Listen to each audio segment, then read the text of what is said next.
Good morning, traders. It's Tuesday, the 14th of March. My name is Marco, and I'm going to bring to you the morning update from Phoenix Blue. Okay, so we had a pretty interesting day in terms of Brexit yesterday. Parliament clears way for the talks with Article 50 to be released by government. So Theresa May has now got the right to trigger Article 50, which is probably going to start today. On the back of that, Nicola Sturgeon yesterday called for another referendum from Scotland.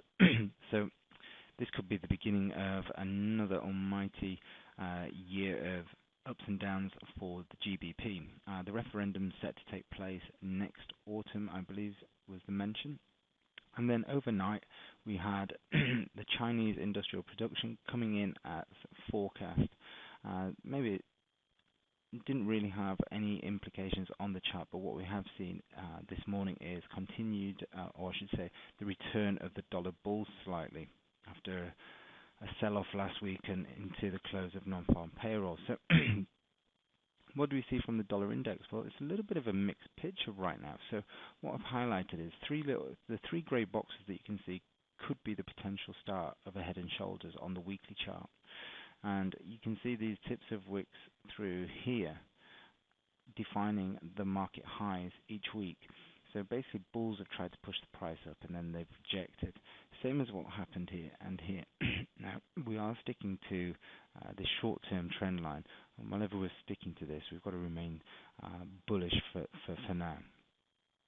But then if you look at the daily chart that I've just inserted a little clip of here, what we see is we see a high, low, lower high, lower low, so a shift in cyclicity on the daily chart. So this could be a warning sign that this head and shoulders is about to play out. So if you are going to trade the dollar, make sure you're being quite aggressive with your stops, especially with the news that we've got this week.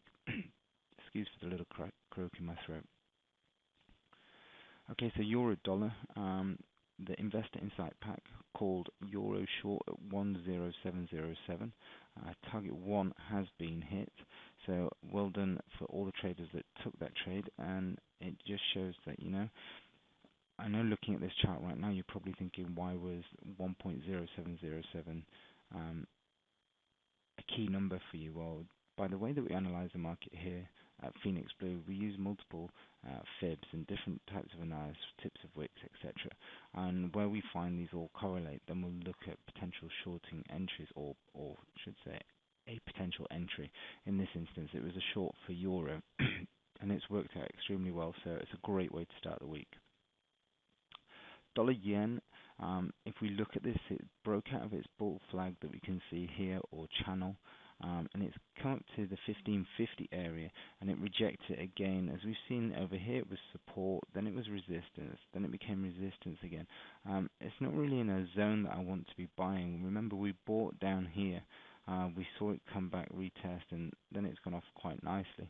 So I think in order to be buying again, you've got to see a clear break above the 1550 zone in order to see the dollar strength resume. Okay, so sterling, well, this was a little bit unfortunate. We were advising to sell on rallies, and yesterday we did take a short-term intraday short entry just through here, which we did get stopped on slightly. It was only a couple of pips out of the way, but never mind. It means we missed this sell-off this morning. I think we've got to watch the lows from last week. If the lows get broken from last week, then we'll be heading down to the 1.20 level. You can see the weekly support down here. Aussie dollar, we are currently short Aussie dollar. We've got a couple of positions here, and we've just taken another one this morning, which I've highlighted in the insert just here. This short-term trend line on, you can see here, we've got a clear close below, and then as we got a rally back up, we sold on the rally with stops above the swings. So we'll be looking at decent targets on the Aussie dollar. 74 is the first sort of target, 74.20 in that region, and then down as low as your 72.10, 72.20s. Then we've got gold and silver that we're looking at. Gold and silver, remember, this is a risk-on, risk-off scenario, so if we are going to see dollar strength, we will see gold and silver continue to fall away. If the dollar is going to continue, or I should say give up some of its gains, then what we'll see is we'll see a rally of gold and silver.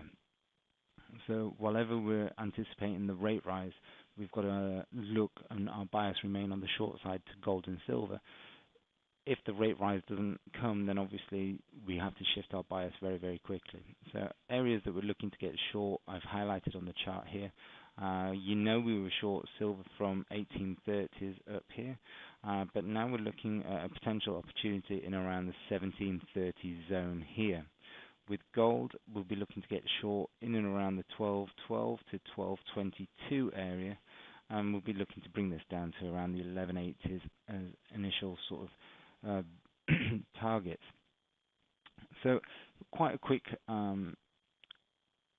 morning update for you today, primarily because there's not too much that I really want to get involved in this week with so much news announcement. The one thing I will say is I would expect to see sterling continue to sell off, so look at trading sterling with any stronger pairs. So sterling cable would probably be a decent opportunity today, but watch the levels because you don't want to be selling into support. Wait for the support to break and then trade. Always trade with discipline. It is a highly volatile week this week, so make sure you are trading with due care and attention. Don't go over your risk parameters because there's always another week and there'll always be more trading opportunities. We've got the FOMC as well tomorrow with a rate rise or not.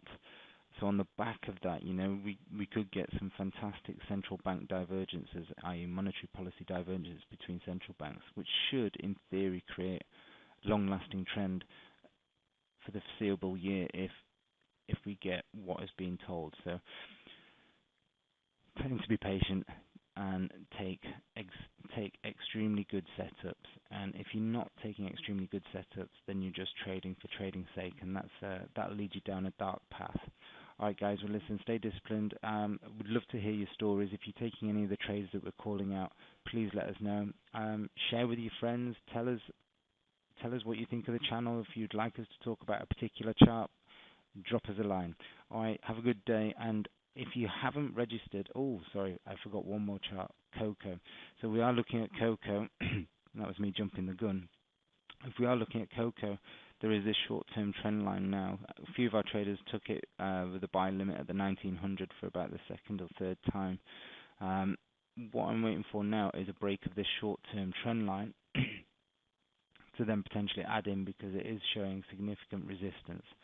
So we'll wait on this one for now because the commercials have got extreme amount of short contracts still in this market, which it's not ideal. If you're looking at taking a market long, you'd like to see the commercials reducing their short contracts, but they're still very high. Okay, so what I was saying before I forgot about the cocoa chart was we've got our trading event tomorrow in London. So if you are in London and you would like to catch up with the Phoenix Blue team, register at phoenixbluetrading.eventbrite.co.uk, book your space, and we look forward to seeing you. All right, have a good day. Bye.